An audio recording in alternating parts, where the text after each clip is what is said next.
And now, our feature presentation.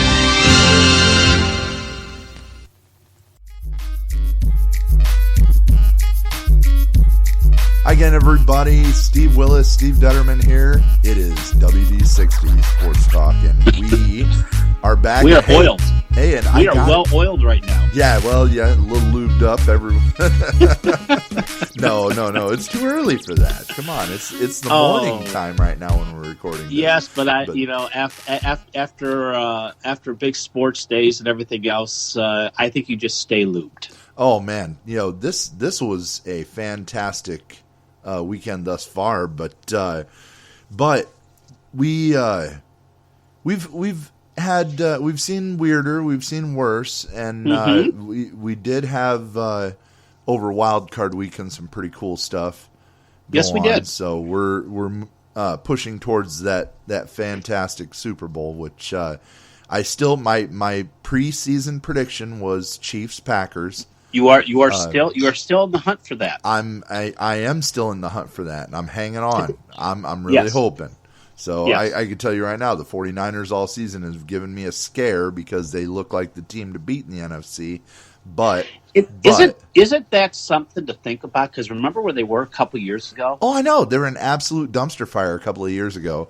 Next thing you know, you get Jimmy G comes in there, and with George Kittle and the other additions they've made, picking up Nick Bosa definitely helped, and they are just looking like world beaters right now. So it's pretty amazing.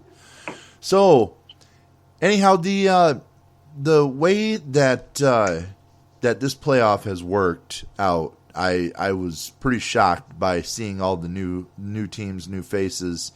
Moving on to the divisional playoff, I absolutely think it was fun. I think it was great because you don't have the same old story. I mean, we are guaranteed this year that the AFC. There's no New England Patriots in the Super Bowl this year. Right. Thank you. And we're guaranteed for the first time in I think it's like 15 years that we're not going to have a quarterback in the AFC named Brady, Manning, or Roethlisberger. So that's pretty impressive. So and this may be the last year that we have any of those being active anymore. Yeah, that's a completely different story. I feel like Brady's going to come back. I kind of feel like he's going to come back. Someone's going to pick him up. I don't think he's going to be in New England though. I don't know. That is so hard to try and guess, because you don't really know what he's going to do. You don't know what Belichick's going to do. No. But what's funny is that, if you're Tom Brady and you're the greatest of all time and, you're going to go down in record books as the GOAT until somebody finally replaces you, Patrick Mahomes. But when you injuries, young man, injuries. Well, you gotta stay injury free. Hey, this is a guy that dislocated his kneecap. It popped to the side. He pushed it back in, and wanted to run back in and start playing again the very next play, and they had to tell him no. But I digress. The point is, if you're Tom Brady and you go out like that with a pick six being the last ball you throw, that's really not a good. I mean, you're gonna say, wait, I can't go out like that. All these years, all these rings, all these championships, all these MVPs, and I'm gonna go all this money, beautiful wife. Yeah, I'm gonna go out with a pick six, not have to take all the beatings on Sundays. Yeah. Yeah. So you're not gonna go out with a pick six. That's just all there is to it. You're gonna say, look, it's time to saddle back up and try and do this one more time. I got to go out a little bit better than that. But I did post. What some would say is a hot take, but I honestly think it's pretty level-headed. I think we've seen the last of Tom Brady in the playoffs. Period. And I disagree with you. I think if he plays, he still has the ability to take a team there. He has enough guile. He has enough smarts, to do that. Enough talent to do that. Look, is it the last we're going to see him in the Super Bowl? Oh yeah, I don't think we'll see him there again. Look, and if we do, I mean that will be the story of the year. All right, so here's the way I look at it, man. Phillip Rivers, Done. yeah, but I'm coming to a bigger point. When you got Phillip Rivers, all right, Brett Favre, Joe Montana, every one of these guys, when they lost their fastball, when they just couldn't, get that, whether it was timing, whether it was rocket arm, whether it was accuracy, when it was a little different for each guy. When it all started to fall apart, it came apart quickly, and you could just tell that there was that drop off point where, look, they're going to be a liability, before they're going to be the reason the team wins. And I feel like I saw that in Tom Brady this year. But you got to remember, Steve. You got to remember, Steve, that Tom Brady's he's not a fireball. No.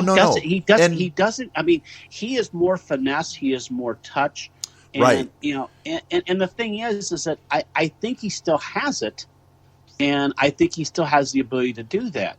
He has to have a line that will protect him, because he's not as mobile as he once was. But he's got to be able to have the receivers. He does not, at this point, have the ability to do what he's done in the past and take a bunch of nobodies and make them somebody. Okay, and that's exactly my point. That's exactly my point. So, I mean, you not to misunderstand, when I said fastball, I don't mean necessarily just throwing heaters. What I mean is your number one, your go-to, the one thing that makes you special, the one thing that makes you an MVP, a Pro Bowler, a Super Bowl champion. And for Tom Brady, it was his ability to take just anybody. He could have pulled me and you off the street and made us fantastic wide receivers. Who heard of Danny Woodhead? Who heard of Julian Edelman before Tom Brady got a hold of him? Nobody. And the reason being is because Tom Brady had that innate ability to be able to make people phenomenal and make people look like world beaters. And what happens when those receivers leave? Now, save for like one or two that were actually just phenomenal receivers, but what happens to the rest of those receivers when they leave the Patriots and leave Tom Brady? They become mediocre. They become journeymen at that point because they're not phenomenal. But Tom Brady could not do that this year. He could not do that with these guys. And why? Why couldn't he do that? Because I feel like he couldn't get that timing in with these guys. A little part of it could be because he had been nursing an elbow all year that he just could not get healthy. Has Father Time caught up to him? Is that the question that we're trying to answer here? Is that what happened? Or is it a situation where you just had bad luck with picking out wide receivers, or were they putting all their chips in on Antonio Brown and it didn't work out? I don't know that for sure, but the one thing I do know, and it's like the congressman once said, I can't explain to you what pornography is, but I know it when I see it. I can't explain to you what a declining Tom Brady is, but I know it when I see it, and I feel like I saw it this year. Well, and the thing is you bring up the name Antonio Brown, and I think that just gives you an idea of how desperate they were to get actual receivers in there. Actual receivers that could get open, that could make that separation. They just don't have that anymore. They didn't have the Gronkowski to split down the middle to open up the outside, this year. And I think that made a big difference.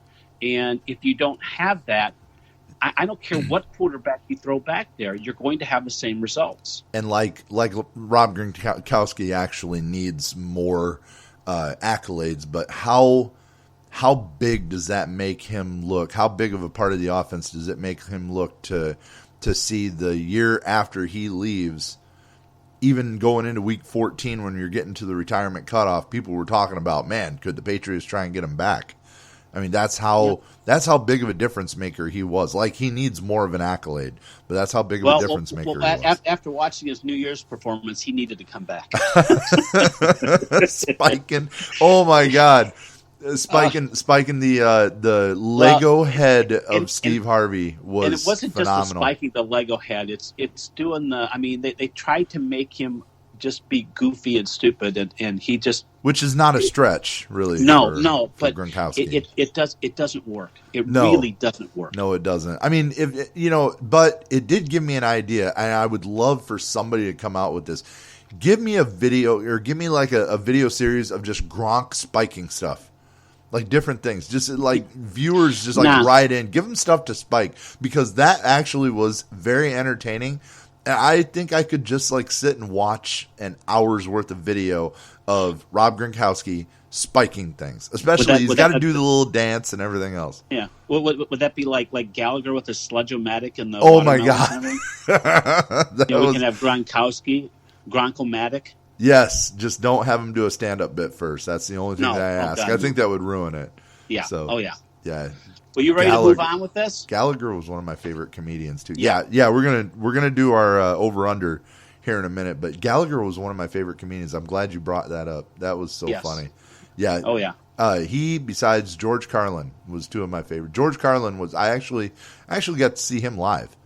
Well, they were two of the more realistic comedians. They brought up real life things, and they made you think about them. Oh yeah, absolutely. I liked when a comedian could do that, because everybody could do the really blue, the really in your face comedy. Everybody could do that. Everybody had Eddie Murphy, Chris Rock. Just walk right down the line. Yeah, exactly. And then you had your shot comedies. Who was the guy? Andrew Dice Clay. You had those shocker guys that would come out and they would get you, but nobody quite got you. Sam Kinison. Yes, Sam Kinison, exactly. And nobody could get you quite like George Carlin could get you, or like Gallagher could get you. Robin Williams was another one. Just like he went so fast, you'd be laughing about something he said like 15 minutes ago.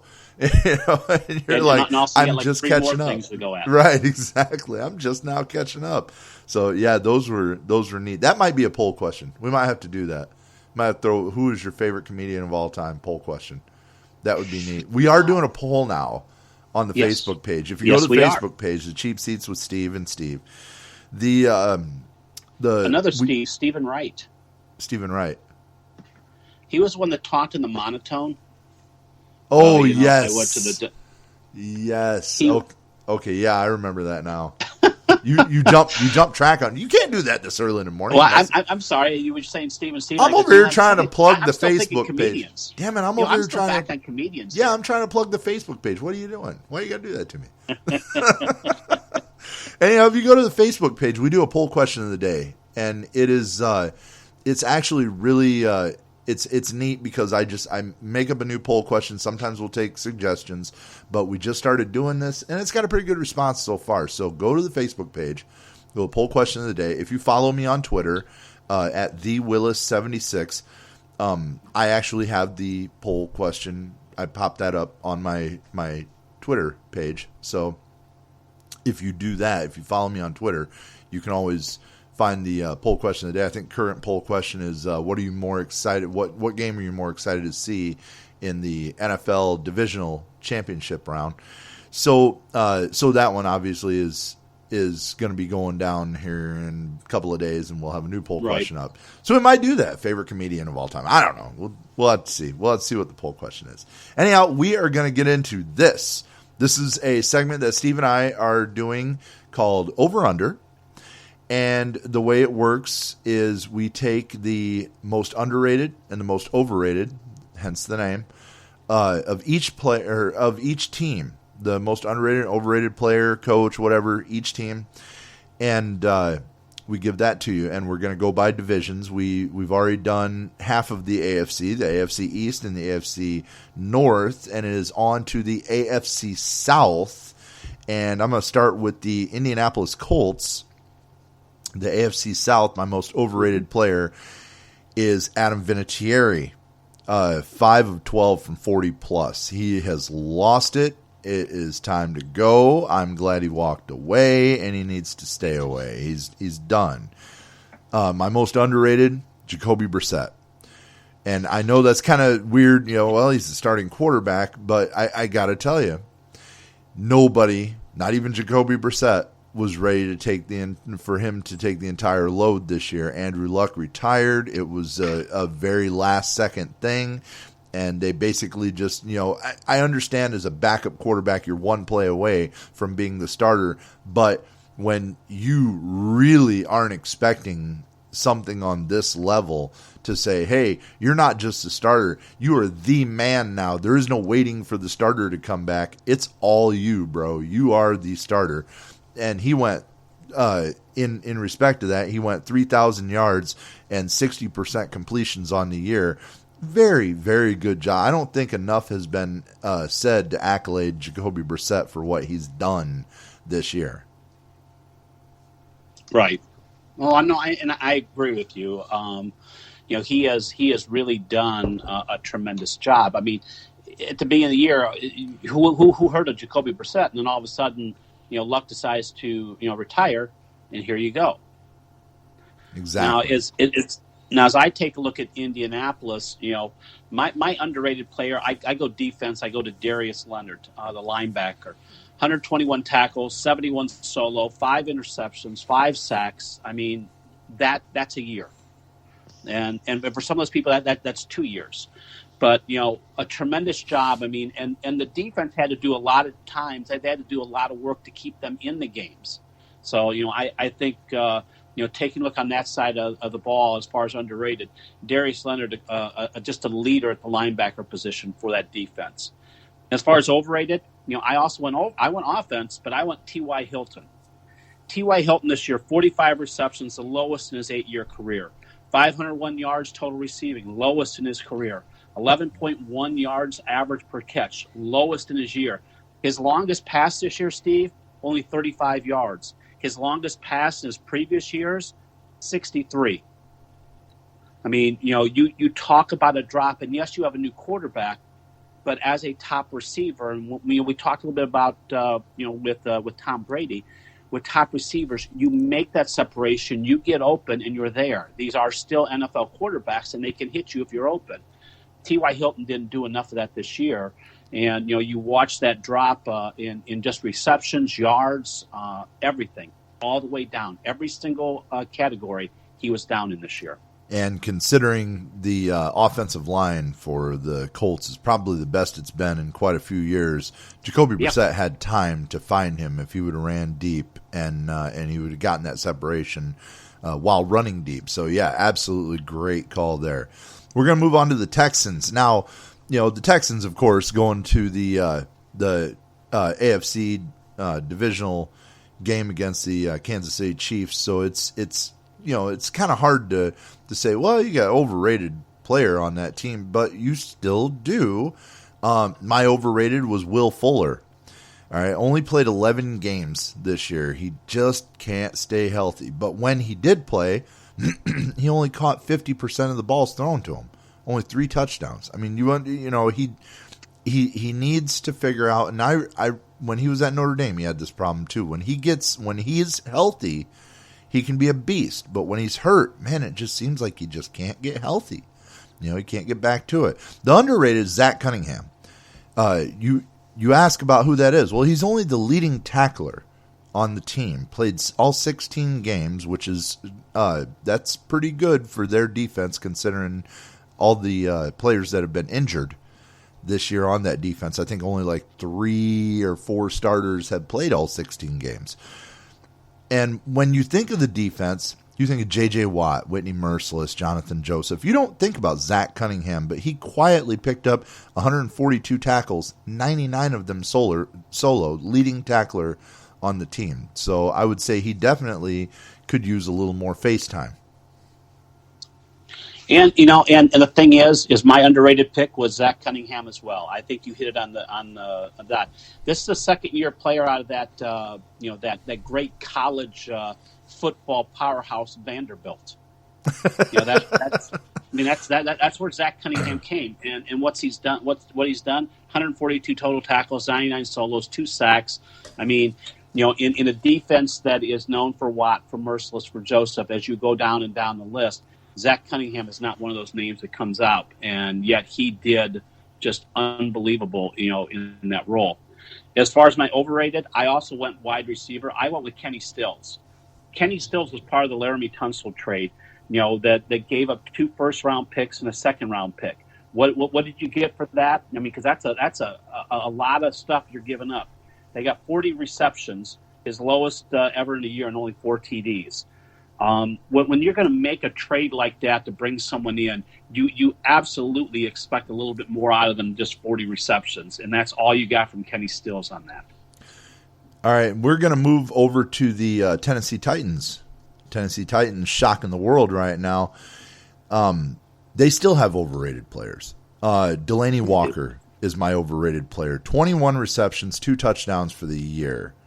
I mean, this is at one time he was the staple of this offense, and he's still hanging around. And why, I'm not 100% sure. Maybe this might be, and mind you, these numbers might be a little bit having to do with the fact that they have leaned heavily on their run game the vast majority of the year now.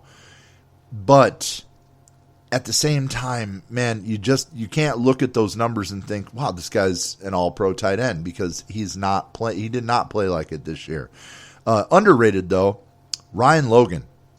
All right, leading tackler. He has forced 4 fumbles this year. He's a big part of why that defense is keeping the Titans not only in every game, but looking like they can beat just about anybody they play. So and it's a name that you just don't hear about. You don't hear about Ryan Logan, yet he is leading that defense. Yeah. No, and I agree, and I looked at him, and I basically had to say, no, I need to go as my underrated Ryan Tannehill. This is a guy that everybody gave up on. This is a QB that he had done his stuff. He was not going to do it. He's going to be a backup. What happens? I mean, he comes in, 117.5 QB rating. He is the one that is going to lead the league in quarterback rating. He should also get some MVP votes for what he's done at Tennessee. 22 TDs, 6 interceptions. What a tremendous year and what a comeback year for Ryan Tannehill. Then my overrated, I stick right at that quarterback position. I go right to Marcus Mariota. 59.4% passer rating, 7 TDs, 2 interceptions. But this is the second overall pick in the draft a couple years back. He's just he's not done what they expected him to do. And when you have the second overall pick, you want to see some things coming out of it. And the only thing that Tennessee's come out of Marcus Mariota is injuries. He has not been able to stay healthy.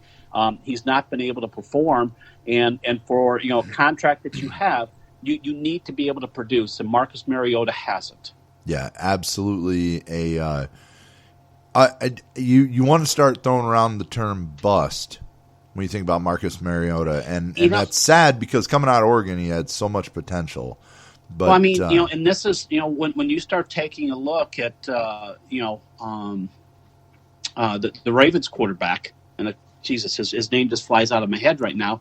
Our MVP candidate. I mean, that's the type of quarterback Marcus Mariota was. Of course, referring to Lamar Jackson, and yes, absolutely, yes, Lamar Jackson, absolutely. And this is not what you're seeing. And can he pick up? Yeah, he can. He can find someone else and maybe do something. But his biggest problem is he's got to stay healthy, and he has not been able to do that in his tenure there in Tennessee. Yeah, and I do believe his tenure's over.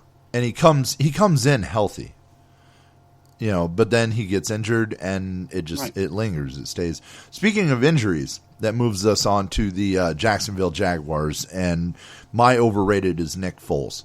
I mean, look, guy, you can't stay healthy, bro.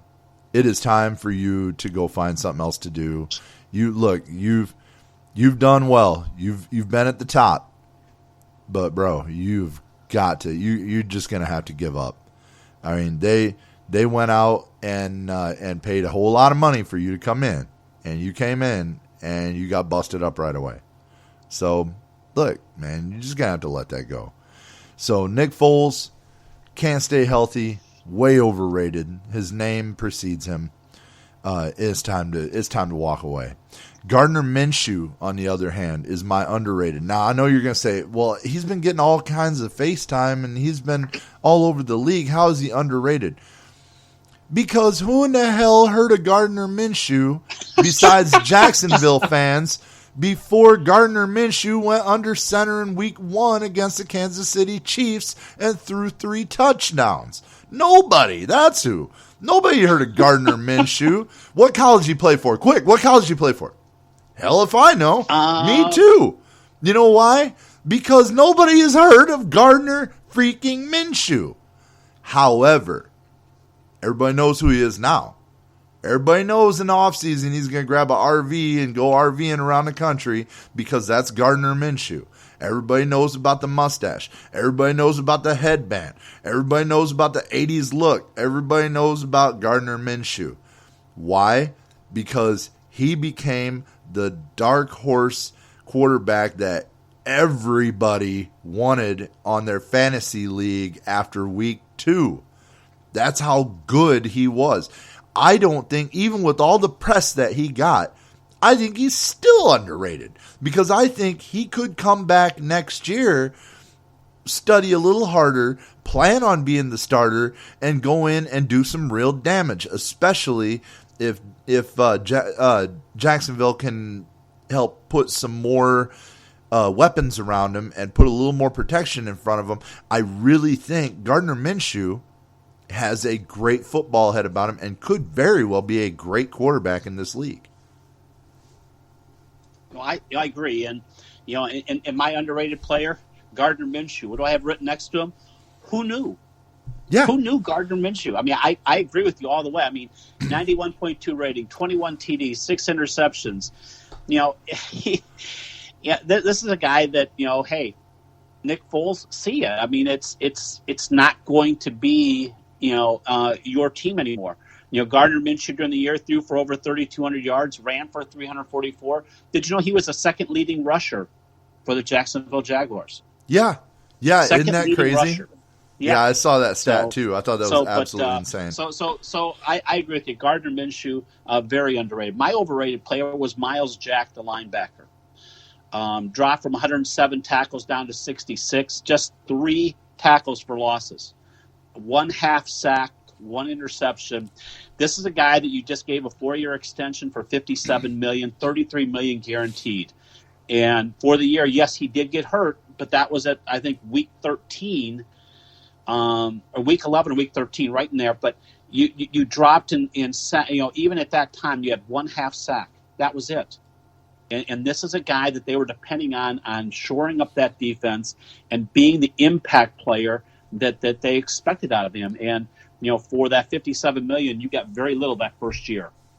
Yeah, absolutely. And actually, if not for Nick Foles, Jack was going to be my overrated player as well. So yeah, good take on that. So we're going to move over to the AFC West. In the AFC West, obviously the Kansas City Chiefs are hosting a playoff game this weekend. So once again, you got to look at how are they going to have an overrated player? Well, I can tell you for sure, the one that just stood out at me, LaShawn McCoy. All the hype that came in with LaShawn McCoy about how he was going to be a serious part of the run game and he was going to add to the passing game. It was going to be one more big weapon. Well, that one more big weapon he got metered. Now, this could be partly, Eric Bieniemy's fault. It could be Andy Reid's fault, maybe for falling in love with a player that's really past his prime. But 31-year-old LaShawn McCoy, who has, totaled like 400 yards for the entire season and has only had a handful of snaps, and he does not look like the same LaShawn McCoy. He's entirely overrated. He was brought in here. I really thought that when they brought him in, I thought this is you're really all you're doing is taking good carries away from Damian Williams is really all you're doing with this. I mean, you had Darrell Williams for a change of pace. You didn't really need a LaShawn McCoy. I think there was a little more concern about the offensive line than there was about getting another running back in the offseason. I think it was kind of a panic move because since they lost Kareem Hunt halfway through last season. They just wanted one more stopgap in there. And now, mind you, when Damian Williams got hurt, it was good to have a LaShawn McCoy there, but they also have another young running back in the stable who's just getting his legs under him. He could end up carrying the whole load. My underrated is Eric Fisher, the right tackle, and here's why I say that. Eric Fisher was out for half of this, or almost half of the season. Cam Irving came in to replace him, and a lot of Chiefs fans complained about Eric Fisher and how he wasn't that great at right tackle and so on and so forth. However, when he went out and Cam Irving went in, Patrick Mahomes got sacked twice as many times. He got hit from that side 3 times as many times. In fact, Cam Irving is the reason why Patrick Mahomes re-injured his ankle in Week 5 by getting backed into Mahomes and stepping on him. So for Chiefs fans that want to complain about their offensive tackles and offensive line, just remember what happened this year. And one of the reasons why Patrick Mahomes was out for a couple of games, it wasn't just that kneecap. Like I had said at the beginning of the show, he popped that thing back in and was ready to come back in. They were like, look, this is a chance for you to sit and rest, and we're going to get that ankle right, and we're going to get this whole thing right. You need to get out from behind Cam Irving. And funny how they didn't bring him back until Eric Fisher came back. Then all of a sudden they brought Mahomes back in, and they're doing what they're doing now. So Eric Fisher, very underrated. Okay, and I agree with you. I mean, and one of these times I'm gonna have to start going first because my overrated player, LaShawn McCoy. I mean, that was. I think it's a no-brainer. 465 yards rushing from Shady, 4 TDs. He averaged 35.8 yards per game. Okay, he was actually a healthy scratch against Tennessee. KC wins and they take on Tennessee. Another healthy scratch, I hope. But his problem fumbles, I think, just age. There were some other issues that were going on during the season. But, I mean, for $3 million and, the reputation of LaShawn McCoy, you do expect a little bit more out of that than what you're getting. And you didn't get hardly anything. Now, my overrated player. You're underrated. My underrated player. Yeah. I think you're going to get you'll probably give me a little bit of a slack in this. My underrated player, Patrick Mahomes. No sophomore slump here. I mean, that's the biggest thing that you go into after someone busts out and does what he did, after last year. He comes back again with over 4,000. This was being, injured and missing, 3 games or 4 games? 2.5 games. 2.5 games. Yeah. 4,000 yards passing, a 105.3 rating, 26 TDs, 5 interceptions. Just a tremendous year. But I had a tie as far as my other underrated, and I'm going to go to Travis Kelce, the tight end. And you go, why? I mean, he's a great – yeah, but 97 receptions this year. 97 receptions, 1,200 yards, 5 TDs. You look at what Gronk did and everything else and all the hype that he got. Kelce just keeps pouring it on year after year, and he's still getting better. And, I mean, that's the thing that I look at. I mean, this is a guy, both these guys, with those two there, I mean, you've got that connection that you're looking for, to keep you going into the playoffs and beyond every single year. Travis Kelce reminds me of Clyde Drexler back in the NBA days of Michael Jordan and how you just had some of these players like Isaiah Thomas and stuff who were just phenomenal players at their position, but they were always overshadowed by Jordan. And Travis Kelce, his entire career, he has been overshadowed by Rob Gronkowski. And now Gronkowski's gone. What happens? George Kittle comes into the league, and once again, people talking about George Kittle as being the best tight end in football. And Travis Kelce's just sitting over here going, hey, I've had 4 1,000-yard seasons in a row at tight end. I mean, somebody explain what's going on here. Yeah. Oh, George Kittle and bits. That's all I think about him.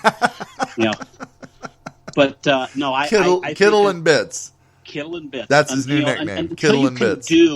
until you can do a consistent base what Kelsey did. Now, Kelsey, as far as, walking on the radar, to me, I go back to old school and I go back to Dave Casper. Remember, goes to the post. I mean, oh, yeah.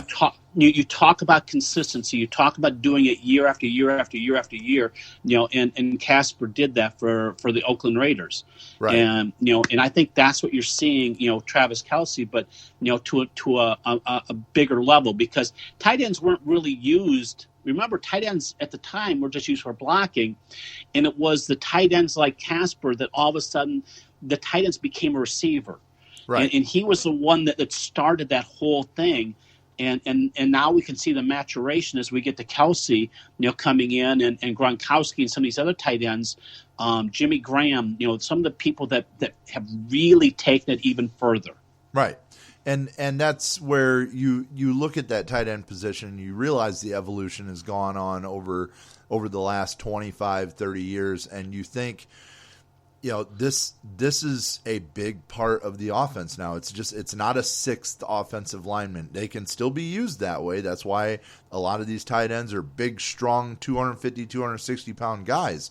But they don't have to be used that way. And they're starting to get a lot more of these big basketball forwards and guys that can box out and guys that have great hands, because they know that is a great avenue over the middle. It's somebody over the middle that you can get to, somebody that can take a hit, somebody that can get into that post pattern or get into that dig and get that hit and get the ball at the same time and come up with it, and they're going to be sure-handed enough that you can rely on them in the end zone. So it is a great position. It's one of my favorite positions in football, and if you ever notice, most of the great Super Bowl era teams that win championships on a consistent basis, they have a good pass-catching tight end. So it is something to definitely think about when you're team building. Is find you a tight end that can catch the ball, is big, and in Kelsey's case, and George Kittle's case, and Rob Gronkowski's case, they got that speed that they can dust a linebacker if need be. So, all right, well, you know what? I will turn this over to you. Why don't you give me the Raiders? Then you're over under on the Raiders. Okay. As far as overrated, I go straight to Vontaze Burfict. Suspended for 12 games for a hit on Indiana's tight end Jack Doyle. That was back in September. You just got to wonder, what the heck was Oakland thinking about bringing this guy in? I mean, they gave him a $5 million contract. He became a captain of this team. Now, since 2012, he's had 15 flags for unnecessary roughness. He's been fined $469,000, and he's missed $3.7 million of his paychecks that he's surrendered. And this is a guy that you bring in, and he's going to last you 4 games, and that's it. Big overrated there. As far as underrated, I go to their tight end, Darren Walker. Here is a star in the making. Only his second year, 90 receptions on 117 targets. Great. I mean, you throw the ball at him, he's going to get it. 1,100 yards, 3 TDs. He actually had a long reception of 75 yards, and for a tight end, that's a haul. And and this is a guy that he was a 6th-round pick back in 2015. The most receptions he's had in his career up till this year was 10, and that was with Baltimore in 2016. So you talk about a guy that people are going to start hearing about. That's Darren Walker. Or Waller, excuse me, Darren Waller. Darren Waller. I knew who you were talking about. The my overrated was actually Derek Carr. And I know he actually had some fairly decent stats this year, but it's once again, it's the look. It's what you're seeing, and it's not about throwing up a whole bunch of stats. Jameis Winston threw for 3,000 yards, but he also threw 30 picks. So and with Derek Carr, he threw for a lot of yards. He threw for a lot of touchdowns. He does not get the ball out fast enough. He took 30 sacks this year. The guy knows that he has an offensive line in front of him that needs work. He has for a long time. And it may not be entirely fair, But at the same time, if you're Derek Carr and you know that the offensive line needs work and you're putting yourself in bad situations by throwing for, 40 yards on one play and then you get sacked on the very next play and now you're looking at 2nd and 20, you need to reorganize that play, and you need to get a different hot read, and you need to get that ball out of your hands a little sooner. You need to work on getting it. You are the most sacked quarterback over 5 years in this league, and that says a lot considering there are a few quarterbacks that stand in the pocket like a statue. Even in your own division, Phillip Rivers stands in the pocket like a statue, doesn't take as many sacks as you. So way overrated to me, Derek Carr, and I hate to say that because he does throw the ball a lot, but I kind of think that if the Raiders have an opportunity this offseason, they might look at another quarterback, somebody who can read defenses a little bit better, pick that blitz up a little better, and get the ball out of their hands and get out of trouble. My underrated, actually Hunter Renfrow. Underrated. And the reason why, and now I looked at that tight end that you were talking about, and I thought that was actually a good pick too. But Hunter Renfrow is my underrated. 4 touchdowns this year, 6.5 yards per reception. The guy could get into open space, and he could, if you're catching 7 yards per reception, you're moving the chains. And that's exactly what he did for the Raiders. At the times that they played good, he was a big part of it. It's like 6.5 yards per reception. I think that was like 3rd on the team, second only behind your 1 and 2 wide receivers. So, Hunter Renfrow, you don't hear enough about him. I think he is a difference maker when you need somebody to move the chains. He's right there getting you 7 yards per reception. And obviously they can find him in the end zone because he got 4 touchdowns this year. So why don't you tell me then your over-under for the Los Angeles Chargers? The Los Angeles Chargers. My underrated player, Austin Eckler. 3rd year out of, guess where he's out of? Do you know where he went to school at? I don't. Western State. Where the hell is that? Where's Western State at? I'm going to say Western somewhere. I would say something, but Austin Eckler this year, 557 yards rushing, but 92 receptions. 92 receptions. He counted for over 1,500 yards. His previous high in receptions, 39. This is the guy that wasn't expected to be this huge part of the offense. Then you had Melvin Gordon who decided, hey, I'm gonna hold out. I'm gonna do everything I can. Eckler took a part of that, got the rushing yards, but then on the receiving part, really did a good job being the check down for Phillip Rivers. As far as my overrated, I'm sticking right there, Phillip Rivers. 88.5% rating, 23 TDs, but 20 interceptions. His arm is weaker. He doesn't have than it used to be. He just doesn't have the vision, and I think he's getting towards the end of his contract. I think this is the last year of an $83.2 million contract. I don't think he's going to be back in LA for the Chargers. But I also think another guy that may have seen his last times there is my other overrated, and that's Melvin Gordon. Melvin Gordon hung out. He's in the last year of his rookie contract. Made over $5 million, so 5.6. What do you get for that? Only 612 yards rushing, only 8 TDs. I think both of those were the main reason that the Chargers had the season they did. They just didn't have it, and they are my underperforming players. And my overrated actually was Phillip Rivers as well. He is in the last year of his contract. His contract is done now, and he has not been signed an extension.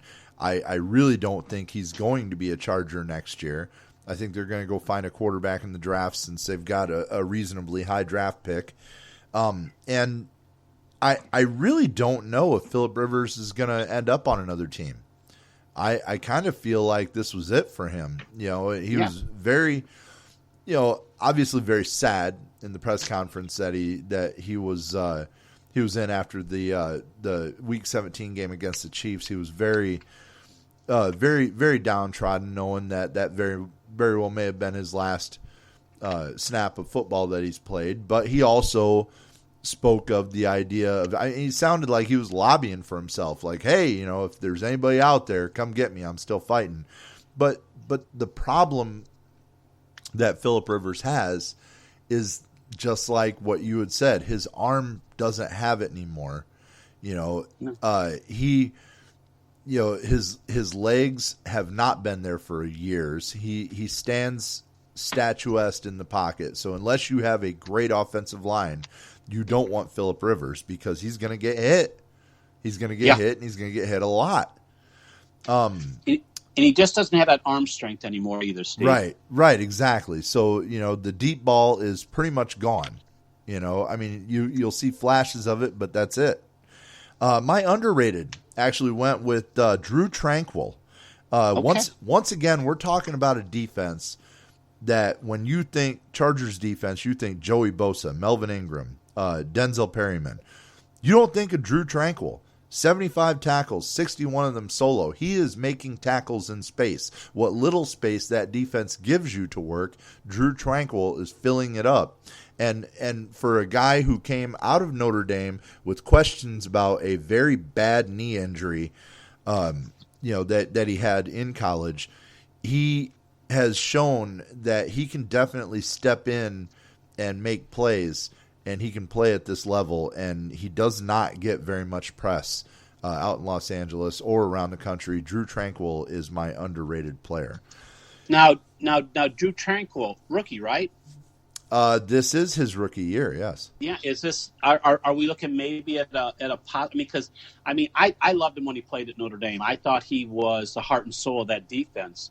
Is this someone that we're looking at possible rookie of the year, defensive rookie of the year? I don't think I would go that far. And not saying that his play isn't worthy of it, but there are a handful of rookie defensive players that are just absolutely phenomenal this year. He is one of them, but I don't think he's the best one of them. Okay. And speaking of Phillip Rivers, makes his home, or he grew up about 10 miles from where I'm at right now. Yes, that is correct. Yes. Down there in Alabama. Athens, Alabama. Athens, Alabama. Well, maybe he and his 800 kids will move back to Athens, and you can have neighbors. You can play a little catch football with the neighbors. There we go. He and I can go for the deep ball. I have to go about 10 yards. And that's about as far as he'll be able to get it to me, right?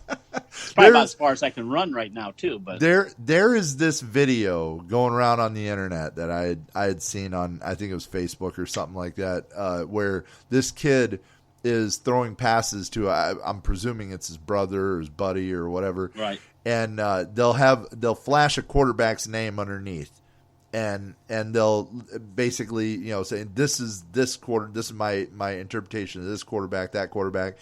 When he gets to Phillip Rivers, it is so funny. He throws the ball, and his buddy catches it. Next thing you know, you can tell that his buddy was supposed to be a defensive player, and Phillip and the quarterback runs up and acts like he's going to try and tackle him because clearly he just threw an interception.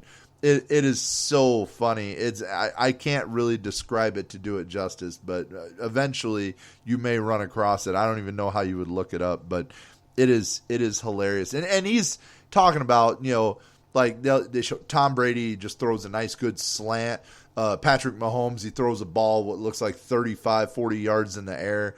Lamar Jackson, he doesn't even throw the ball. He just tucks it and runs. And then they get to Phillip Rivers, and he throws a pick. It's just so funny. It was hilarious. So take us home, baby. Take us home. The Broncos.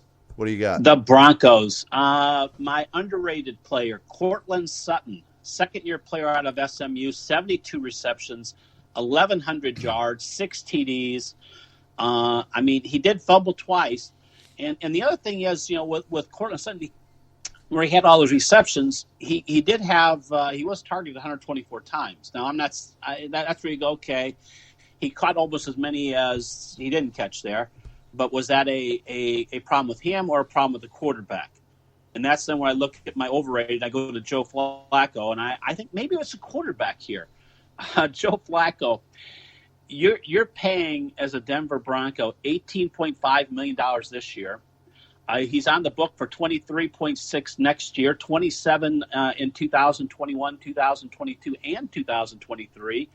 And what you got was an 85.1 quarterback rating, 6 TDs, 5 interceptions, 1,800 yards, and looking for a new QB in the offseason. That's what you get for Joe Flacco. I mean, just a mess out there in Denver.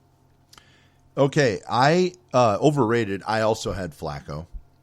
Really, Drew Lock, I really think came in for Flacco and did a phenomenal job. I kind of feel like the Broncos have a little something in this kid and could potentially turn him into a starter in this league. He definitely, he looks like he could play, and he definitely, showed some signs of being a younger player, being a rookie, but at the same time, he also showed these flashes of phenomenal play that can tell you, hey, look, this kid might actually have a future in the league.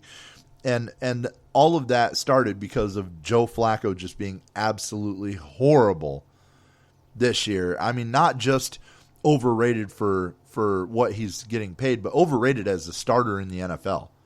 I mean, Joe Flacco's time is done. And to be honest, I think he's overrated overall. He had, 1 or 2 good years at the beginning of his career, and then after that, it just went apart.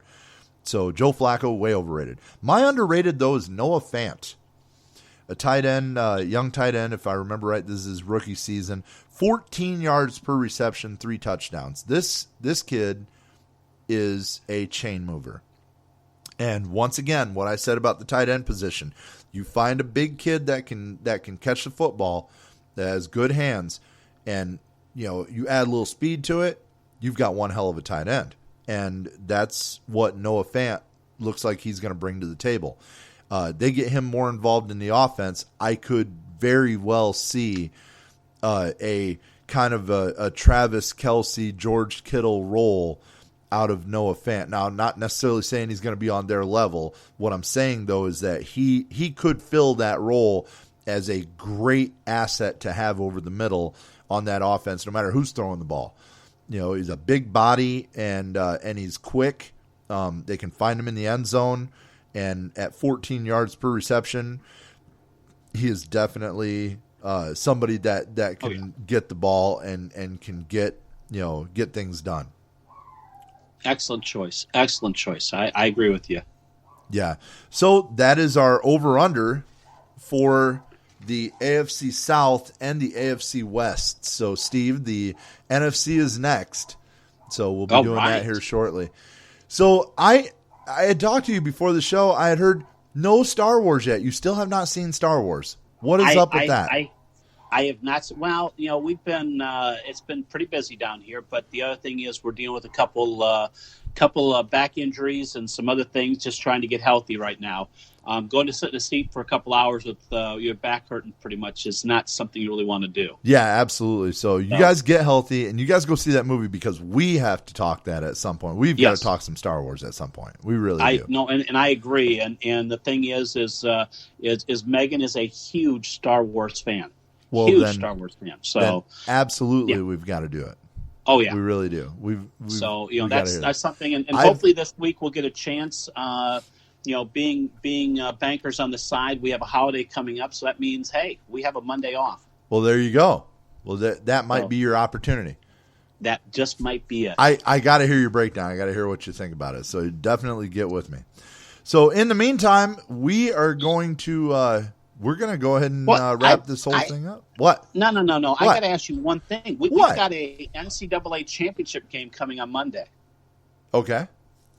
I need to take from you as far as where you're at. My take, I see, it's going to be a great game, but I think LSU, I think this is the year, and I think Joe Burrows is really going to have that day that is going to is going to solidify that number one choice for him.